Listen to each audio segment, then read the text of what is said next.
Hi FlossTube, thanks for coming back. My name is Caitlin and this is a YouTube channel about cross stitch. My handle here on YouTube and on Instagram is Stitch, Read, Repeat, and I just appreciate you coming back and seeing me. It's been a little bit longer than I expected. We're now into August already, which is mind-blowing to me. My July was pretty busy, and so anyway, I do what I can, and here I am. So if you've been here before, thank you for coming back. I appreciate your comments. There's been so many really sweet comments, both here and on Instagram. If you're brand new, welcome. I'd love to hear what you think. If there's anything I'm stitching that you're also stitching, or anything that you see that makes you think maybe you need to buy something or find something similar in your stash. I will start right off with my works in progress today, my whips.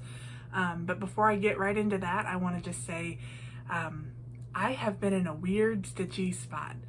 I had family come into town. My sister lives in China, and so she came back stateside and stayed with me for almost 3 weeks, and during that time my parents were both able to come and visit us. Having someone else in your home is a lot. Having someone else in your home when you also have a 3-year-old is a lot. And what I found was, even though stitching is so relaxing for me, by the end of the day, after we'd been running around and sightseeing and being at the water park and doing all those things, I was ready to just kind of zone out and stare at the wall. Really exciting. So needless to say, I didn't stitch as much as I had hoped in July. I had some pretty big plans and didn't meet all of them, but the memories that I was able to make with my family was most important, and we really had a great time, and I'm glad that she was able to come and spend some time both with me and with my daughter. So anyway, whips, where are we? So I had last episode been showing you some of my progress on the hashtag 30 for 30 crafting. This was a project that I was working on 30 minutes a day for 30 days. And so I did that throughout the month of June, and I completed it. I'm really proud of where I'm at. So if you are new or you don't remember, I was working on Tutor B by the Blue Flower. And this is where she stands now. So you can see I got quite a bit done. The white is having a hard time showing on this fabric kind of in the light, but when you're not right on top of it with a light, you can see it pretty well. There's going to be white and red around that border in the middle. But yeah, I'm really happy with how it's looking. I think it's really beautiful. I'm stitching this with the called for NPI silks, and I'm doing this 1 strand of floss over 2 linen threads on a 40 count. So I'm not sure when I'm going to finish this. I kind of hit a wall. Something about having to do it every day was starting to become a little bit of a chore for me, so I think I'm going to set it aside, work on some other things, and then come back and just whip it out. So, but this is the Tutor B, and I'm really enjoying it. The next one that I was working on came from a Etsy shop called A New Creation Studio. I'll link them in the comments. She had started a stitch along during the month of July, where every Friday she was releasing a pattern. She would have 4 charts over the month telling the Christmas story. If you've been here before, you know that I collect nativities. I am a sucker for a good nativity, and this one was interesting in that there were 4 distinct scenes leading to the final chart, which was the creche itself with baby Jesus. So I've purchased all the charts and I've started the first one. I didn't keep up, and again, July was just a lot, and anyway, but I'm happy with what I've got done. I think it will be nice. I went a little out of the box on my choices in terms of fabric and floss, but I wanted something different, and so here we are. I stashed stove for this, which was fun. It's nice to use the fabrics that you already have, and so I went with DMC 356, which is like this peachy color. You can just see it here. It's just kind of a peachy, corally color. Maybe more coral than peach. 356. And then I'm using a scrap of 26 count white birch. I think it's a linen. It's kind of heathered, but I'm doing it 1/1. So it's just a little tiny start. These will be squares, but you can see I'm almost to the bottom of the square here, so it's going to be fairly small, and I'm going to stitch them 1, 2, 3, 4 in a row across. So I'll put some pictures here on the screen of what the charts look like, but this is my start on the first one, and I'm enjoying this one. She does have a hashtag you can follow, and the 4-pack of these charts on her Etsy site is permanently on sale at 20% off. So again, that's A New Creation Studio on Etsy, and the hashtag is hashtag ANCS Nativity Sale. So a lot of folks were able to actually keep up and complete their sales, their stitch alongs. Not me, but that's all right.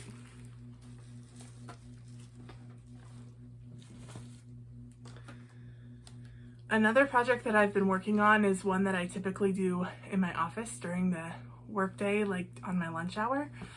We've been having some air conditioning issues, and so we've actually been working from home, so I have it at home right now. And so I wanted to show this to you. It's the Valentine's Day Quaker by Primrose Cottage. These Quakers are cute. This is the one that really spoke to me. I'm not a big Valentine's girl, but I just thought it was really pretty and something that kind of filled the need for me in terms of my cross-stitch decor. And I am stitching this on 40 count Vintage Chantilly Lace Dream, Vintage Chantilly Dream, and I'm using the Gentle Art Briar Rose. And I've got it in the Q-snap kind of crooked, but here is my progress. So I'm using one color throughout. It's cute, it's little.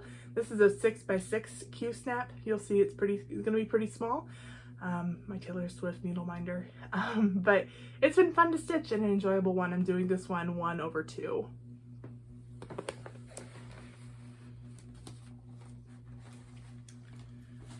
And my last whip is actually something I'm doing for an exchange.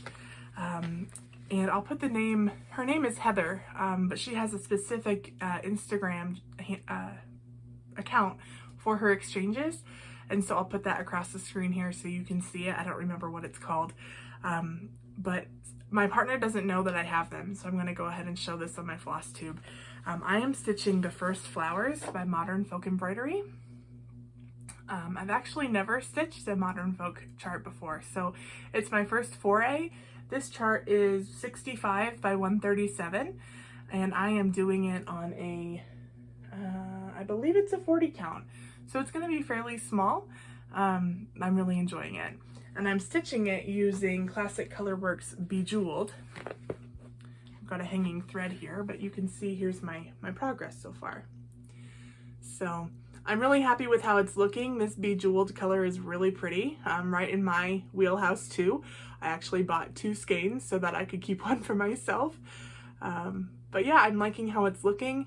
Heather, the thing I like about her exchanges is that she sets a deadline for you. So by this point, you should have this much done. By this point, you should have this much done. You check in, kind of an accountability partner, and I appreciate that. So, but yeah, I'm excited to finish this and send it off to my exchange partner. And then, you know, in return, someone else will send me something. And it's always fun to get a little gift in the mail.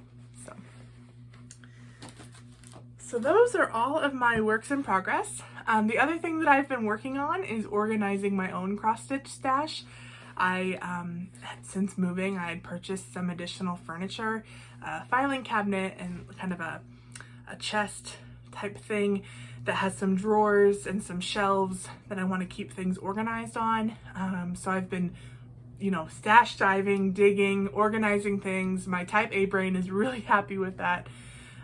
So when that gets kind of finalized, I might be able to show you some pictures. Right now it's still kind of a mess, but there's been days where I felt more like doing that than actually the work of stitching. So it's been a nice way to kind of bounce back and forth in all the pieces of our craft. Okay, next, purchases. I've made a few purchases. Not a lot. I did take a trip with some friends down to Salty Yarns in Berlin, Maryland. It's a local needlework shop there. It's great if you are over on this coast in this part of the world, kind of right below the Delaware border. There's a shop called Salty Yarns. The owner, her name is Sarah. She's great. She has so much inventory. The shop is very well organized. It's quite big. She also sells yarn if you're a knitter or a crocheter. I just got some floss when I was there. I wasn't trying to spend a lot of money this time, and I was really proud of myself. I did pick up a chart that's going to be a gift stitch for someone. I found it in the clearance, which is an even better purchase for me. So I think the person that I'm stitching it for will love it, but I'm not going to show that right now because they might be a person that watches my channel. So anyway, I did go to Salty Yarns. I bought some floss. I'm not going to show you that. I was enabled by Megan, the Seattle stitcher. She has been purchasing a number of kits lately, and she purchased this Merejka Still Life with Pumpkins, and I just think it's really beautiful, and so I had to buy it. I actually bought it through the Merejka shop on Amazon, and it came, you know, it came as promised. So it did take a few weeks coming from overseas, but it came as promised. The shipping was great. It's very well packaged. And I've got some plans for this I'll talk about in a little bit. The other shop that I purchased from was the Welcome Stitchery in Minnesota. Justine is the owner there. She does her Welcome Wednesdays on Facebook, where she talks about new things to the shop. She also posts on Instagram sometimes. And I saw this chart on her website, and I thought it was really beautiful. It is called Sarah Barker 1840, and it's by Needlework Press. The thing that sold me were all of those flowers on that border. It's going to be fiddly to stitch all of those, but I just thought they were so pretty, the greens. And it's got, you know, 1, 2, 3 alphabets, which I love. And it references a proverb in the middle there before her name, but I just think it's a really beautiful chart. I don't have immediate plans to stitch this, but my birthday is coming up in September, and I'm trying to decide what is that? Am I going to do a start again? What does that look like? Maybe a sampler. I know September is the month of samplers for people, but this one was really beautiful, and I thought I'd share that with you. And then my go-to seams lately, she's always got the newest stuff and her shipping is really fast, is my friend Stephanie Webb at Lindy Stitches. She has an online shop as well as she designs. So I purchased a few new releases from her. The first one that I picked up, I've been collecting these, is the August airmail bird. So she was born in August, so she had to make this one special for her birthday. This is the ringed teal. It's a cute little duck with, she's doing these geode type patterns on all of the birds. I've got a plan on how I want to stitch these, but I'm waiting to collect all of them before I start because I'm afraid of making a mistake in terms of spacing. The other thing I picked up at her shop was number 3 of Summer House Stitchworks. So she had done Faith and Hope, and now Love is out. I saw these at Market in March. They're just really beautifully done. It's crazy that there's so few colors in these, but they're beautiful, and I can't wait to stitch them. And I've got now all 3 charts, so I should make plans and not just collect them. Side note, I did see that Beth from Summer House was in Iowa recently with Kathy Haberman of Hands On Design, and they were working on their their Autumn Between Friends book, which I'm really excited about. So that was really neat. Also, complete side note, I'm part of the Delaware Valley Historic Sampler Guild, and in our meeting last month, Beth with Summer House Stitchworks was actually our guest, and she gave a nice lecture on the Susquehanna Valley samplers. She had done a series of 8 smalls. Those were her smalls at Fragments in Time, I think in 2021 or 22, I can't remember, but if you search them, you could find them. But she talked about the history of the region, and living here now, it was really interesting. I learned a lot, and she's a really great teacher. So if you're ever able to sit underneath her in a class, I would highly recommend it. And the last thing I purchased from Steph's shop, Lindy Stitches, I was so excited about this when it came out, was October House Fiber Arts Sewing Sundries. I think it's just so cute. It's one of their skinny minis. I love it. It's perfect. I think it would be also really fun if you were to do it on a really large count linen and stitch it and make kind of a big chunky pillow, like in a sewing room or in a craft space. Maybe I'll think about doing that. I know Salty Yarns carries a lot of large count linen and the pearl cotton that you could stitch it with. I don't know, this chart just really spoke to me. I like collecting all the pieces that come with our craft, and this one was really beautiful. All right, some water. Okay, next, plans. Well, I need to continue my exchange piece, the modern folk embroidery piece that I showed you doing in that tealy kind of blue color. I need to have that stitched by the end of the month, so that's kind of my focus right now, just getting that completed. Heather's not so strict on it, but she likes to kind of keep you motivated to get it done so you can ship it when it needs to be shipped. So that's my first. I would also like to continue working on the nativity stitch along that I'm woefully behind on. If I could get, you know, that first one finished, the second one and maybe even done. They're not very large. If I can just sit down and really have some focused time. And now that I'm kind of back to my normal in my home, I think I'll be in a better headspace to just, you know, I like to sit down at night and just kind of unwind. I've been watching Somebody Feed Phil on Netflix, and it's something that you can kind of look up and watch and look back down and stitch and back and forth. You don't have to really focus. I'm a foodie. I love to eat good food, and Phil is traveling to places all over the world and showing different types of foods, different experiences. It's a really interesting show. I had talked to Megan, the Seattle Stitcher, about this Merezhka kit, and we had talked about possibly starting it together. She might have already started, and I forgot to message her before I recorded this video, but I'm going to reach out to her and see what her plans are. But we had talked about starting this together this month. She has been trying lots of different types of kits, and I think Merezhka was the last one on her list. I really appreciate her willingness to do that, and then being able to share with all of us, this one's packaged really nicely, or I like the feel of this fabric, or I like how the threads come. I will say that this Merezhka kit, all of the threads come pre-wound, pre-wound on these cards, which looks really nice. So I need to open this up and dig in, but I'm excited to start this chart. I also spoke with my friend, sorry I've got crinkles here, my friend Courtney, who I know from StitchCon. She had purchased a piece of Fiber on a Whim in the colorway Malachite at StitchCon. It's this really beautiful color. She purchased it in a 46 count, which I said, you're awfully gutsy, but good for you. She's actually stitching Works by ABC's 324 on this color, and it's really beautiful. So I'll put her Instagram handle on the screen and you'll have to check out her work. But I had purchased this color to stitch Liz Matthews' Cottontail, and I want to do it in this colorful colorway. And so we had talked about starting this month together. Again, I haven't reached out to her.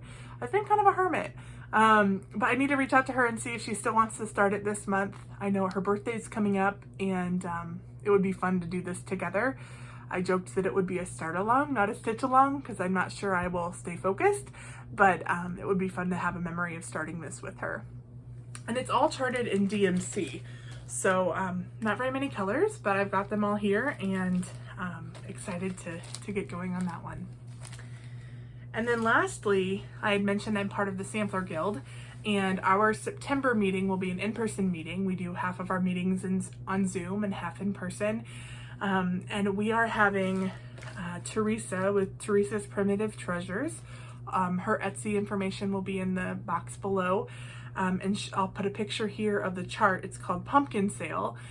So she sent us the information for the pre-stitching. So all the flosses and the fabric. It's just a little tiny chart of a sheep pulling a wagon with pumpkins for sale. And so the idea is we'll stitch, and then she'll have a box that will actually learn how to paint and distress. There's a little bit of, I think, some wool applique work that will happen during that day, and we'll have a whole little set for fall. So I'm excited. I've, I can stitch. I'm a okay finisher in terms of flat folds and pillows, but I am looking forward to learning another skill. So that is my other plan, is to get that done by our September meeting, which is the second Saturday of the month. So the last thing on plans, I don't know if you've been watching, it's kind of been all over my social media, is Needlework Marketplace is coming up later this month. And it's been fun to see, you know, the designers that are designing for that, and also the designers that are releasing adjacent to that event. I'm watching, and you might be also, again, Steph with Lindy Stitches, she's putting out her Stash Fest videos where she goes through the charts that are already released, talks about different, her opinions of them, maybe the fabric here or the choice here. It's really entertaining and fun to watch. She wears a really neat goose sweater, which I admire. It's not my fashion choice, but it looks great on her. And it's just fun to interact with her in that way and see all these great charts that are being released. I will say one thing I've noticed about Marketplace this year is I've seen a lot of designers that I hadn't seen before. And so different styles and different focuses. It's neat. It's really cool to see that, you know, we don't all have to stitch the same types of things to be a stitcher, and that the community has space to grow and expand. So welcome to all of those new designers, and I hope that it goes smoothly for you and is a successful virtual shopping event. So if you came for the stitching, that's what I've got. Short and sweet this month. I should be back at the end of the month, the end of August. I'll make an effort to come back with some stitchy progress, and it looks like this month should be better for me in terms of that. So hopefully that's the case in a few weeks. If you haven't already, I'd love it if you would subscribe. Leave me a comment how you found me, again, what you might have liked or what you're already stitching on, and I appreciate you being here, so thank you. If you want to stick around, I'm going to talk a little bit about what I've been reading, what I'm currently reading, what I plan to be reading. My handle is Stitch, Read, Repeat, so reading obviously is part of it, and I've heard from a lot of you that the book recommendations that I'm giving are useful or helpful to you, so I love that, and here I am again. So the first one I want to share about is called Beyond That, the Sea. This is by Laura Spence Ash. I read this as part of a book club that I'm in here in Delaware. There's a local bookstore that provides a venue where we meet for dinner at a restaurant, and then we discuss a book once a month. And oftentimes the books are books that I wouldn't have necessarily chosen. So it's been very interesting, and I've really appreciated the perspectives. So again, Beyond That, the Sea. This tells the story of a 15-year-old girl. I'm sorry, she's 10 when she first goes over. She is sent to the United States from London during World War II. Families were sending their children to the US and to Canada because of all of the bombing that was happening in Great Britain at that time. This is early in the war. And so the young girl, her name is Beatrix, she is sent to America, where she meets a family, and they have a summer home in Maine, and she spends 4 or 5 years here. The family has two sons who are about her age, and so it's really it was eye-opening because I knew that children had been sent to the countryside in Great Britain to escape the cities where a lot of the bombing was happening, but I didn't realize that children had been sent to other countries. It reminded me a lot of the orphan trains and how kids would be sent somewhere and someone would collect them and pick them up, and some children had really good experiences and others did not. This character had a great experience with her family, but it does reference some of the mistreatment of other children. But then it jumps forward a little bit in her life, and so we follow her as she grows into a 40-something-year-old woman. I won't ruin no spoilers here, anything, but I would encourage you, if you feel maybe burnt out on World War II historical fiction, this was different, and it was different enough that I really enjoyed it and didn't feel, here we go again. So that's my first recommendation. Another book that I recently read and finished was called Past, Present, Future. It's by Rachel Lynn Solomon. I'll put a picture here on the screen. This told the story. It was the sequel to a book called Today, Tonight, Tomorrow. They're YA or YA adjacent, Rachel Lynn Solomon is an author I really enjoy, and I had heard about this new book coming out, Past, Present, Future, and thought, well, let me read the first one so I can be ready for the second. The first one tells a story of two high school students, a boy and a girl, who have always been enemies. In their senior year, they realize that maybe they're not enemies after all. The second book then follows them into college and their experiences. The first book takes place in Seattle. The second book takes place in Seattle and on the East Coast where they're in schools. Just really good writing. It's not open door. It is a romance, but it's fairly chaste. So if you're not into something super spicy, it might be a good choice for you. But it was a nice exploration of kind of young love, of family, different types of family. It featured two Jewish characters, which I really appreciated. They talked about their experiences in a school that didn't have a lot of Jewish kids. I really enjoyed it, and if you haven't checked out that author before, I would encourage you to. Another book that I just finished was by Ali Hazelwood. She's become more popular recently. She wrote a few big names now that I can't remember. The Love Hypothesis was one, I believe. Or maybe that was Christina Lauren. Ali Hazelwood wrote another one that I read, and now I can't remember what it was, but the one that I most recently read was called Not in Love. This one is extra spicy, so just take that as you will. If that's not your thing, I understand, but it is extra spicy. But it features a woman who is very well educated. She's got a PhD in chemical engineering. She is incredibly smart. She's neurodivergent, and it was a good story. It was a romance, which I appreciate. I love a happy ending, and there was a little bit of a twist here and there that kept you interested. And I read that one. I just finished it this morning, actually. So there's a picture here on the screen. Currently, I am reading, I've heard this book, it's gotten a lot of hype lately. I've seen it in a lot of book lists. It's called Trust by Hernan Diaz. I'll put a picture here. I don't know what to make of it yet. I'm about 60% through. I'm listening to it as an audiobook. I don't know where we're going. It tells the story, well, it starts out telling the story of a gentleman who was very adept at playing the stock market in the late 1800s. He became very, very wealthy.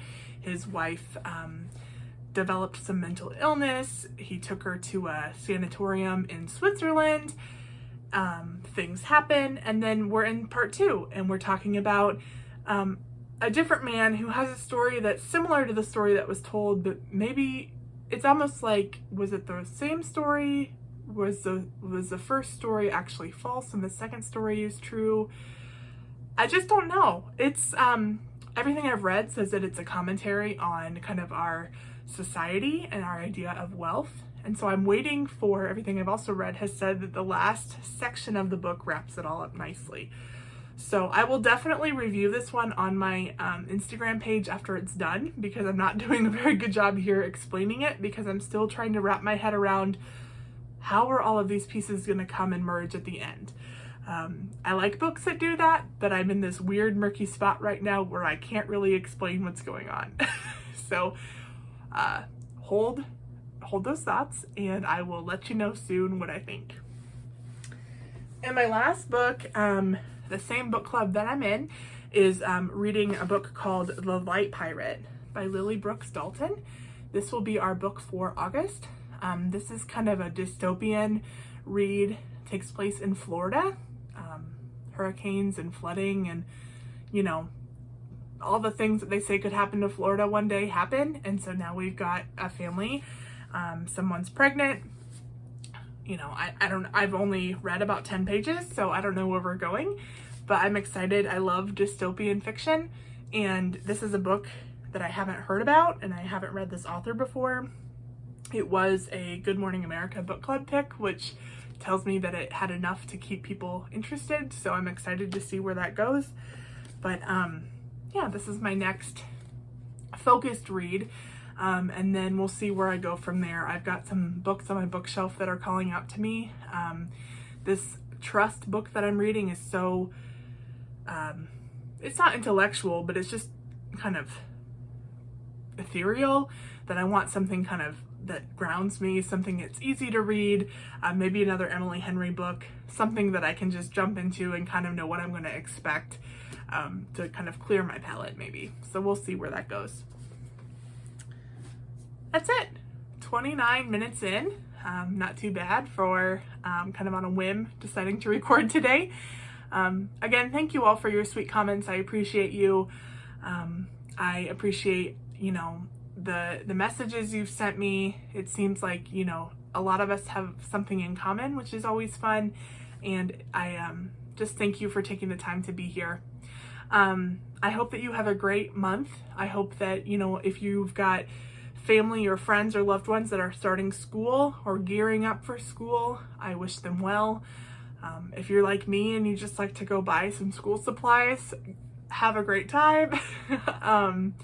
And yeah, just enjoy the last little bits of summer if that's something you're able to do. Remember that, you know, it's easy to show people that you care and love for them, care about them. Just be kind, give a smile, and I'll see you back at the end of the month.